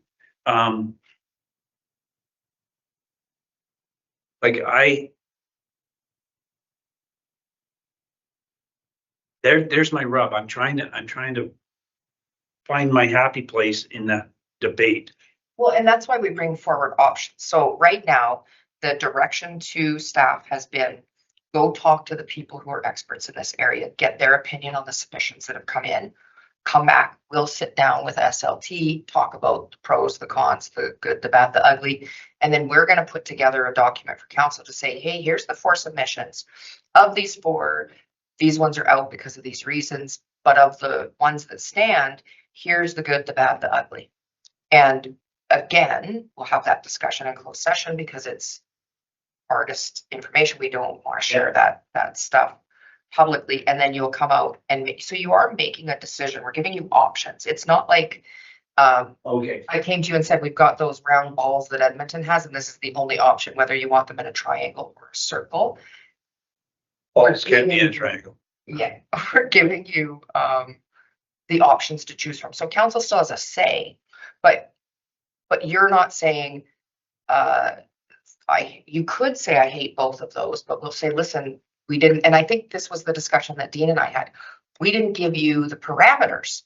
And I said, why would you? It's art. It's open to interpretation. We want to leave it open so that artists look at the space and say, I see that a loaf of bread would fit here perfectly.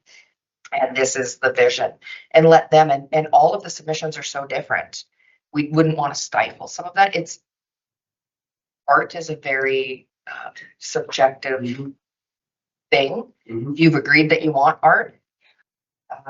And I know we've had a conversation, for example, that a particular art piece may be a visual distractor at the roundabout. You got to be aware of that. That's the technical side, and you would share with us. We would recommend not looking at this one because of these issues. I had the sense that you were saying, flat out, this is ours. I think more so around the conversation that Dean and I had, where it was like, shouldn't council set the parameters? And I was like, I don't think so. That's not how art works, right? Like we've lots of communities have art policies, and we're trying to stick closely to how that works in other communities. And you really do leave this up to, because 9 out of 10, half of the community isn't going to understand it. And we look at even the mural. We've had 5 different, like I see a bird, somebody else sees a moose, someone saw a fish. Like we all look at. I have a wire arcing on my wall, and the men see a spider and the women see a flower. And it, I know, but yeah, crazy. Anyway. That's why we have such a diverse council. Oh, no, for sure. And you of anybody, my friend. I was going to say something want to talk about roads and sidewalks all the time. You know, Wayne, I was going to say something, but I don't want to. And I like my colleague Dean. I respect that man's view of computers and everything. So when he talks about computers, I can't I'm not going to question his ability of what the city needs. And this is one thing we say, we have to have governors. We're not in charge. But if something comes up with computer, I expect Dean with his expertise to question to see if it's the right thing or not. Sometimes it's not. And no different than I have equipment and road building. I expect, if I don't see it right, to question it. So it's going to be very hard. And you, Wayne, you're a perfectionist at words. I can never be like that. You know the words to fit in place. I can't, because of your expertise, of your knowledge of that. I think what happens, Joe, is that now we're way off topic and I apologize in advance for leading us down this rabbit hole. But you made a comment that Dean, because of his background in technology, can ask the questions and challenge the decisions, but he doesn't say, I want to make the decision. No, understood. Yeah, right. And you with your expertise in road building and sidewalks, I think it's okay to ask the questions and challenge. Has this been considered? Has this been considered? As opposed to, I think sometimes we, with our supposed expertise, want to direct the action as opposed to question the action. And I think those are two very different thoughts. Yes. If Dean said, listen, technology department, I know from personal experience that you shouldn't be buying this particular piece of equipment and I can't support the decision. That's different than saying, have we examined all the advantages and disadvantages of different pieces of equipment? It's different than saying, here's how I want you to purchase equipment. And I think sometimes because we have some expertise, we decide that we're going to not only just ask the questions, we're going to try and direct the answer as well. And you just proved to me your wording has a lot to say how we answer. Your expertise in that, Wayne, has made it. You always done that. Well, and the joke is, but you're good at it, and I we got respect you for that. some money for FCSS because I happen to be a good Yes, FCSS salesman. don't go there. Anyway, we're gonna get ready to wrap up. So just, I know we haven't got through much of anything, and I apologize for that. But so Sue, what's so funny over here? She's making fun of me now? Me? No, not at all. I did. Okay, but Sue, your takeaways today then are, what are you gonna do? What are you gonna do for us tomorrow? Right. I've got a call into a lawyer about whether or not we can start COW early if we end council early. I've got comms guidelines, governance versus admin and tactical or technical. I've got draft job descriptions and definitions around governance and what that means.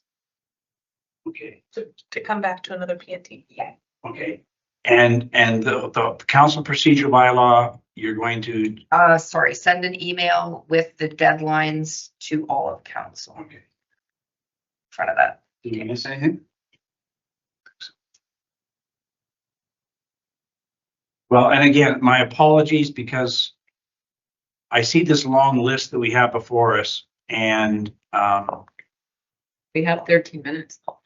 well, and it's interesting that we go for the quick ones right off the bat, and we get them done, and we cross them off.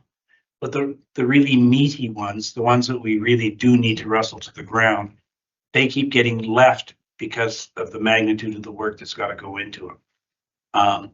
And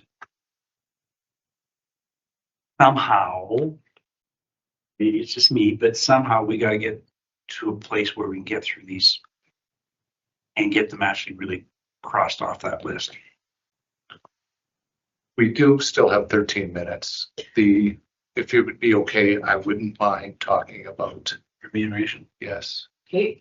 if that's okay with you. Well, just a minute here. I got to check with my colleagues. Are we good for 13 more minutes? Yes. Can we keep them within 13 minutes? Yes, you can. All right. Okay, it actually is two parts. It's the remuneration and the council expenses. So back in November, we passed policy and remuneration. I think I don't have my computer in front of me, but it's 4.41 in the council remuneration policy. And it states that if you're over your budget in a particular category, that you are responsible to pay it back or will be deducted from your pay. One councillor is substantially over in one of those line items, And my question to administration is, why was that allowed to happen? And what is the resolution to it? Does that make sense? So are you aware of the circumstance? Okay. So we've started giving council monthly updates on their budgets. And what happened was 2 councilors had costs from last year that were carried over into this year. One of them was our mistake. And so we've corrected that where the accounts were closed. So I've asked her to create like a different GL that we can charge this to recognize that it was administration's error. It should have been charged last year, but it was closed out, so we couldn't.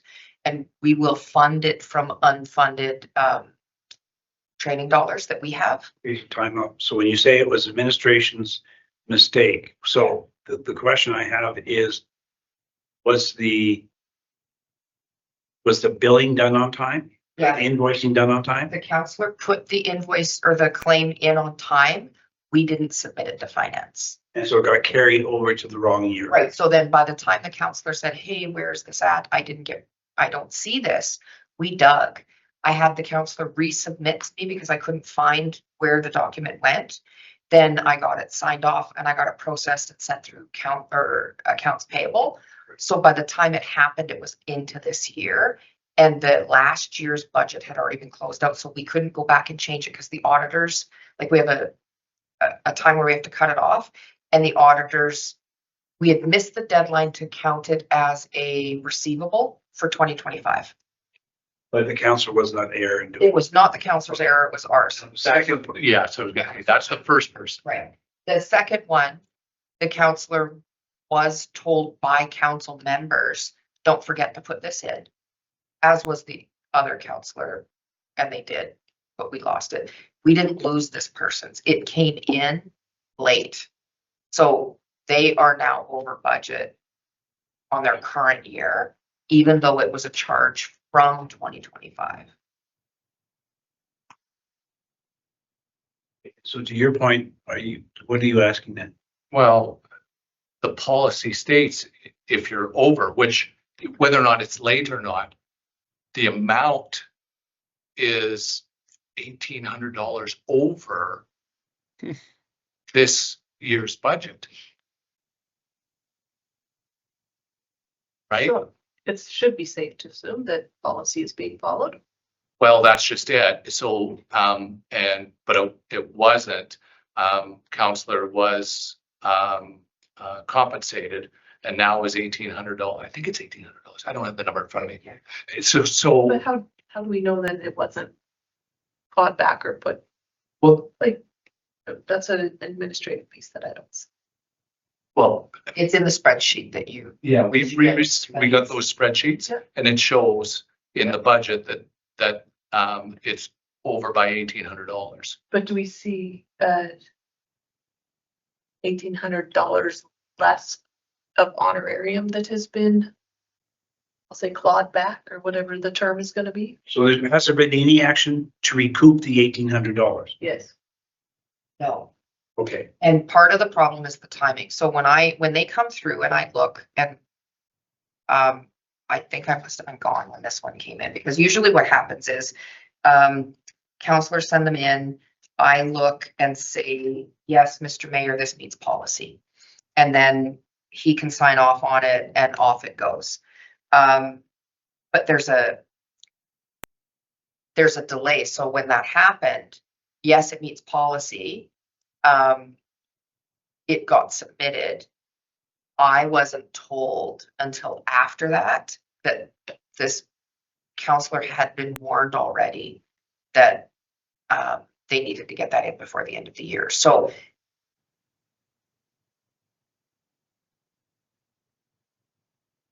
we It's- have a policy. well, it's hard. How do I enforce policy against council? It's actually, I think you guys need to. Okay, so Joe, you had a comment. What was it? Oh, we have a policy subtracted off his paycheck. We have that policy made. If we have policies again, and we're not using it or enforcing it, why have them? Well, like, that speaks to Sue's very original conversation when we were talking about council procedural bylaws. If you have rules, follow rules, or take the rules out of place. So Yep. to your point, Joe, and I think to Dean's as well, there's a policy in place that needs to be clawed back, deducted, whatever. That's the policy. I don't care when you submit it, or he, she, whoever. So then the direction, now how does that come? Because it would have to be a motion of council. No, The policies are- it's a policy in place. So the expectation I'm hearing from this group, there's a policy in place, administration needs to enforce the policy. You don't need any further direction from this group. Would you agree with that, Joe? Yes, I would. Yeah, okay. Wendy? Policy's there, administration needs to act on it. Less than 12 minutes. I'm sorry. Is there any, what, like, I'm sorry, but why is this coming to us? This is, it's policy. I have full confidence that it's being carried out. Unless there's something, Sue, that I don't know or that I'm not hearing or seeing that's caused hesitation in carrying out this policy. I heard that. I heard the hesitation. Yeah. Tell me the hesitation, so, because I don't get it. So this is new, this change, and shouldn't be hesitation. I should just be able to do that, but there is a. Thank you. No, we'll follow it. In the past, counselors were allowed to say, oh, I'm over here, so I'll spend here. But I think during budget, that was kind of squashed and it was made pretty clear that the policy was changed at that time. And we will invoice the counselor if I want to handle that. And if they want something changed, they can approach council to fund it differently.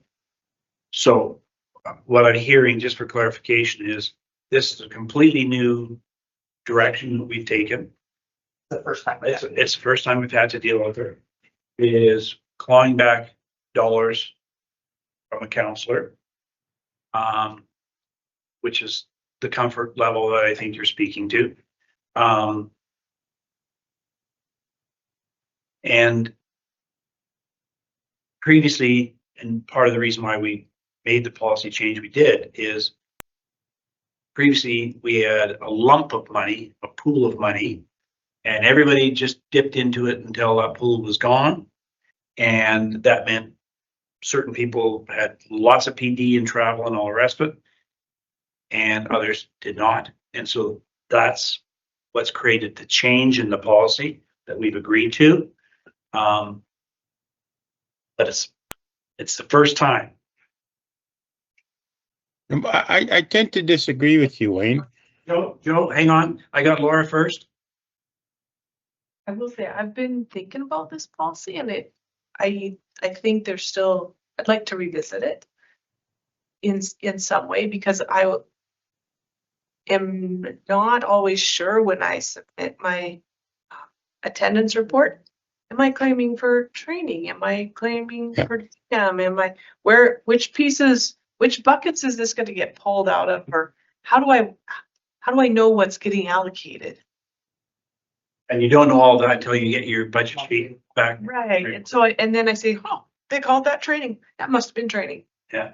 But maybe I would choose my activities or the way I submit something differently if I understood that process better. Yeah, that's fair. Joe? Well, I agree with Laura there, and also knowing the issues that I did back in November. Thank you, Dean. You corrected. We made that policy. So I can't say it's new. It's 6 months old. And True that. True that. so Wayne, Dean made it perfectly clear. I have so much money to spend for eating, have so much money for traveling, and so much money for training. Yeah. I know sometimes I'm slow, or I am, how would I say the word? But I got that. I got that message. Clear. Yeah. And so we're all following it now, and they got one exception, and now Sue gets to deal with it. Thank you. Yeah. Did you use your 13 minutes? And Mark. Can I say one word? Just one. Okay. And That's to know, I've been reading this strategic planning here. And I have to say, I have to congratulate administration, council, for once having one of the best strategic planning built in such a simple way that I can read it and I can understand it. It's so simple, but so to the point what our community is about. You know, Joe, and that's why I raised the question I'm yelling again. That's why I raised the question in P&T. And I think it's really important that we, as a group, really understand our strategic plan so that when administration presents their corporate business plan, we can see how those two fit together, hand in glove. And as Laura says, keep the eye on the prize, which is the direction that strategic plan is providing our community. So I'm bang on. So be prepared for a test. Next P&T meeting, I'll be asking you to write it down without a cheat sheet. Cast it to memory. Hey, you're not in school, okay? Joe, I get to chair the meeting, so we will be in school. Done. No, I'm Yeah. kidding. Yeah. June 10th of June. I'm out of here. The real teacher's done in June. Thank you, everybody, and thanks, Scott, and anybody else who's watching online. We will shut this meeting down and go home, and thanks, administration, for your time. Thank you. Thank you.